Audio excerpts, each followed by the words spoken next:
ഞങ്ങൾ ഈ രാത്രിയിൽ പോണതേ കളിയാട്ടക്കാവിലേക്കാണ്. വഴിയിൽ നല്ല ബ്ലോക്ക് ഉണ്ടാവുമെന്ന് കരുതിയിട്ട് വണ്ടി ദൂരെ വെച്ചിട്ട് ഞങ്ങൾ അമ്പലത്തിലേക്ക് നടക്കുകയാണ്. പക്ഷെ വിചാരിച്ച അത്ര ബ്ലോക്ക് ഒന്നും ഇല്ലേനെ. പിന്നെ അമ്പലത്തിൽ എൻ്റെ ഫ്രണ്ട് ഉണ്ടായിരുന്നു. ഞങ്ങൾ വരുമ്പോഴേ വിളിച്ച് ചോദിച്ചിട്ടുണ്ടേനെ അവൾ അവിടെ ഉണ്ടോന്ന്. അങ്ങനെ അവിടെ നിന്ന് കണ്ടിട്ട് അച്ഛനും അമ്മയും ഏട്ടനും എല്ലാവരും ഉണ്ട്. പിന്നെ ഏട്ടൻ്റെ വീട് ഇവിടെ അടുത്ത് തന്നെയാണ്. ഞങ്ങൾക്ക് വാവോത്സവത്തിന് പോണ പോലെയാണ് അവർക്ക് ഇവിടെ കളിയാട്ടത്തിന് വരുന്നത്. പിന്നെ ഞങ്ങൾ അവിടെ നിന്നിട്ട് കുറച്ച് നേരം സംസാരിച്ച് അവർ തൊഴുതൊക്കെ ഇറങ്ങിയതാണ്. ഞങ്ങൾ വരാൻ വേണ്ടിയിട്ട് വെയിറ്റ് ചെയ്തതായിരുന്നു. ഇനിയിപ്പോൾ ഒരു താലപ്പൊലി ഉണ്ട്. അപ്പോൾ അത് തുടങ്ങുമ്പോഴേക്കും പിന്നെ നല്ല തിരക്കാവും. അപ്പോൾ ഞങ്ങൾ തൊഴാൻ വേണ്ടിയിട്ട് താഴേക്ക് ഇറങ്ങി അവർ വീട്ടിലേക്കും പോയി. ഞാനിപ്പോൾ ഇവിടെ 3ാമത്തെ പ്രാവശ്യമാണ് ഉത്സവത്തിന് വരുന്നത്. പക്ഷെ 2 പ്രാവശ്യം വന്നിട്ട് ഞങ്ങൾക്ക് തൊഴാൻ കഴിഞ്ഞിട്ടില്ല. കഴിഞ്ഞ പ്രാവശ്യം വന്നത് ഉത്സവത്തിന് 2 ദിവസം മുമ്പേ ആയിരുന്നു. അത് ഉച്ച സമയമായിരുന്നു കേട്ടോ. അപ്പോഴും ഞങ്ങൾക്ക് തൊഴാൻ കഴിഞ്ഞിട്ടില്ല. പിന്നെ ഞങ്ങൾ ചന്തയൊക്കെ കാണാൻ വേണ്ടിയിട്ട് പോയി. അപ്പോഴാണ് എൻ്റെ ഫ്രണ്ടിൻ്റെ അടുത്ത് പറഞ്ഞത് ഇവിടെ വൈകുന്നേരത്താണ് വിളക്കൊക്കെ കത്തിച്ചിട്ട് പ്രാർത്ഥിക്കുക, ആ സമയമാകുമ്പോഴത്തേനും വന്നാൽ മതി. അങ്ങനെയാണ് ഞങ്ങൾ ഇപ്രാവശ്യം എന്തായാലും രാത്രിയിൽ വരാമെന്ന് വിചാരിച്ചത്. പിന്നെ ഒരു പേടി ഉണ്ടായിരുന്നത് മഴ പണി തരുമെന്നാണ്. പക്ഷെ ഭാഗ്യത്തിന് മഴയൊന്നും ഇല്ലേന്നിട്ട് ഞങ്ങൾക്ക് സുഖമായിട്ട് തൊഴുതു പോരാൻ കഴിഞ്ഞ്.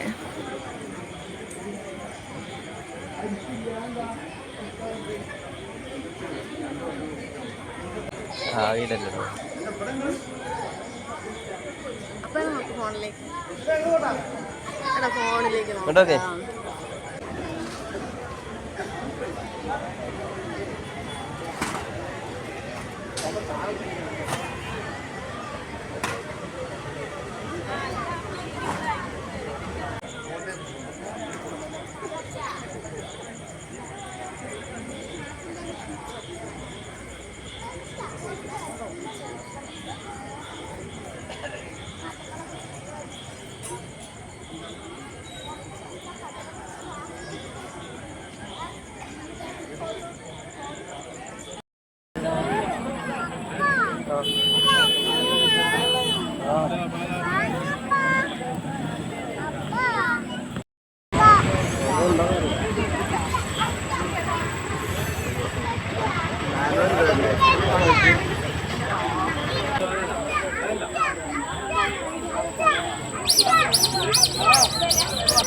പീലിക്കുട്ടിക്ക് പിന്നെ എവിടെ പോയിക്കാണെങ്കിലും കളിപ്പാട്ടങ്ങളൊന്നും വേണ്ട, ഐസ്ക്രീം കിട്ടിയാൽ മതി. അങ്ങനെ ഞങ്ങൾ അവളുടെ കൂടെ 2 ഐസ്ക്രീമൊക്കെ വാങ്ങിച്ചിട്ടാ.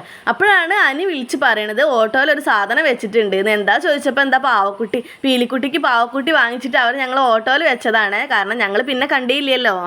പിന്നെ ഞങ്ങൾ പോരണ വഴിക്കുണ്ടായിരുന്നു DJ ഒക്കെ ഉണ്ട് കേട്ടോ. കുതിര കെട്ടി വരികയാണ്. അവർ തിരിച്ചു പോകുമ്പോൾ ഞങ്ങൾ കണ്ടിട്ടുണ്ടായിരുന്നു. പക്ഷെ ഓട്ടോയിൽ കർട്ടൻ ഇട്ടുകൊണ്ട് എനിക്ക് സൈഡിൽ നിന്നിട്ട് വീഡിയോ എടുക്കാൻ കഴിഞ്ഞില്ല. ഇതിന് മുമ്പ് ഒരു പ്രാവശ്യം ഞങ്ങൾ വന്നപ്പോൾ ഇതുപോലെ കുറേ ടീമുകൾ ഉണ്ടായിരുന്നു കേട്ടോ. DJ ഒക്കെ ഇട്ടിട്ട് ഡാൻസൊക്കെ കളിച്ച് പിന്നെ വലിയ കുതിരകളൊക്കെ വെച്ചിട്ട്. പക്ഷെ ഇപ്രാവശ്യം അവിടെ ആയിട്ട് ഓരോന്നൊക്കെ കണ്ടിട്ടുള്ളൂ ഞങ്ങൾ. പിന്നെ അത്താണിക്കിൽ വലിയൊരു കുതിരേനെ കണ്ടേ. എന്തായാലും നാളെ വരാൻ കഴിയില്ല, കാരണം നല്ല ബ്ലോക്കും ആയിരിക്കും. പിന്നെ മഴയും കൂടെ ഉണ്ടെങ്കിൽ എന്തായാലും വരാൻ കഴിയും. ഞങ്ങൾക്ക് അവിടെ നിന്ന് കുറച്ച് പോരാനുണ്ട് കേട്ടോ. അപ്പോൾ ഞങ്ങൾ വണ്ടിയിൽ നിന്ന് പുറത്തിറങ്ങി നോക്കിയതാ കുതിരേനെ ഇങ്ങനെയാണേ കൊണ്ടുപോകണത്. അപ്പോൾ 3 ഉള്ളൂ.